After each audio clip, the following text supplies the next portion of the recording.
আসসালামু আলাইকুম everyone, welcome back to my channel আলহিস কিচেন। আশা করি আপনারা সবাই ভালো আছেন। আমি আজকে আপনাদের সঙ্গে শেয়ার করছি ডিম আলুর নাগিসি কোফতা। এই কোফতা খেতে অসাধারণ হয়ে থাকে। এই কোফতা আপনারা বিরিয়ানি, পোলাও, রুটি, পরোটা যে কোনো কিছুর সাথে সার্ভ করতে পারবেন। আশা করি এই রেসিপিটি আপনাদের অনেক ভালো লাগবে। তো চলুন চলে যাই মূল রেসিপিতে। ডিম আলুর কোফতা বানানোর জন্য এখানে আমি 3টি আলুকে সেদ্ধ করে নিয়েছি। এখন এগুলোকে একটি গ্রেটারের সাহায্যে গ্রেট করে নিচ্ছি।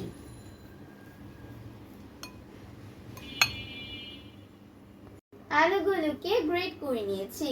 এখন দিয়ে দিচ্ছি ভাজা বেসন।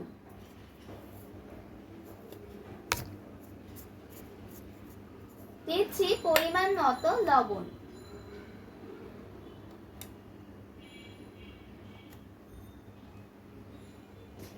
এখন দিয়ে দিচ্ছি চিলি ফ্লেক্স। এখন দিয়ে দিচ্ছি গরম মশলার গুঁড়ো। দিচ্ছি ভাজা ধনিয়ার গুঁড়ো। এখন সবকিছু একত্রে ভালোভাবে মিক্স করে নিব। এখানে আমি 3টা ডিমকে সেদ্ধ করে নিয়েছিলাম আগে থেকেই। এবারে হাতে তেল মেখে এরকম চাপচা করে ভেতরে সেদ্ধ ডিম দিয়ে কাবাবে শেপ করে নিব। কোফতাগুলো বানানো হয়ে গিয়েছে। এখন এগুলোকে তেলে ভেজে নিব। কোফতাগুলোকে গোল্ডেন ব্রাউন কালার করে ভেজে নিয়েছি।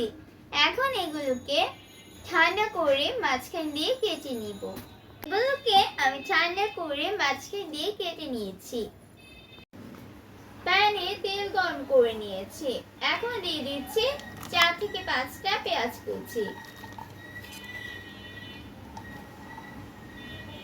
দিয়ে দিচ্ছি 4টা কাঁচা মরিচ। এবারে এগুলোকে হালকা ভেজে ঠান্ডা করে ব্লেন্ড করে নিব। প্যানে তেল গরম করে নিয়েছি। এখন দিয়ে দিচ্ছি এলাচ, দারুচিনি, লবঙ্গ, তেজপাতা ও ভাজা জিরা।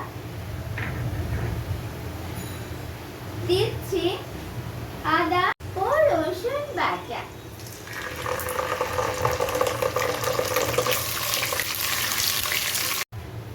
এখানে আমি 2টা টমেটো ব্লেন্ড করে পেস্ট বানিয়ে নিয়েছিলাম।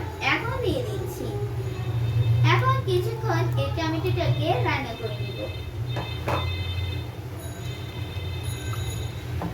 টমেটোর কাঁচা ভাবটা চলে গিয়েছে। এখন এতে দিয়ে দিচ্ছি পরিমাণ মতো লবণ, হাফ চামচ হলুদের গুঁড়ো দিয়ে দিচ্ছি। দিচ্ছি হাফ চামচ ধনিয়ার গুঁড়ো। দিচ্ছি 1 চামচ মরিচের গুঁড়ো,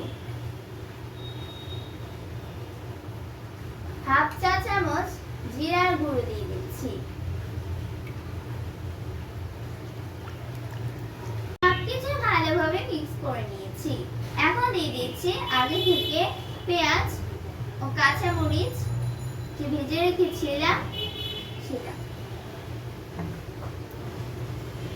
পেঁয়াজ আর কাঁচা মরিচটাকে আমি ব্লেন্ডারে পেস্ট করে নিয়েছি। এবারে সবকিছুকে ভালোভাবে মিক্স করে কিছুক্ষণ কষিয়ে নিব। মশলা থেকে তেল বের হয়ে গিয়েছে। এখন আমি অ্যাড করছি কিছুটা পানি। এখন এই পানিটাকে খুব ভালোভাবে ফুটিয়ে নিব। গ্রেভিটা খুব ভালোভাবে ফুটিয়ে নিয়েছি। এখন আমি দিয়ে দিচ্ছি কোফতাগুলো। এটাকে লো হিটে 10 মিনিট ঢাকনা দিয়ে ঢেকে রেখে দিব।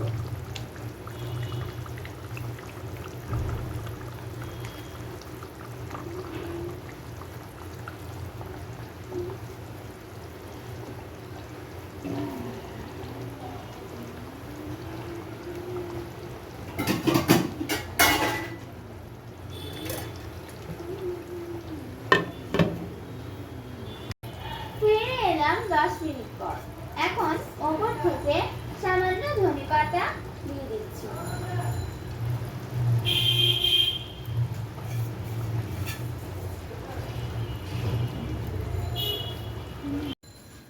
তৈরি হয়ে গিয়েছে ডিমালো নাগেসি কোপ্তা।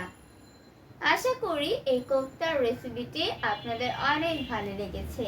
যাদের ভালো লেগেছে তারা অবশ্যই লাইক, কমেন্টস ও শেয়ার করতে ভুলবেন না। সেই সাথে আমার চ্যানেলটি সাবস্ক্রাইব করার অনুরোধ রইল। আজকে এ পর্যন্তই, আবার দেখা হবে অন্য কোনো রেসিপি নিয়ে। সে পর্যন্ত সবাই ভালো থাকবেন। আল্লাহ হাফেজ।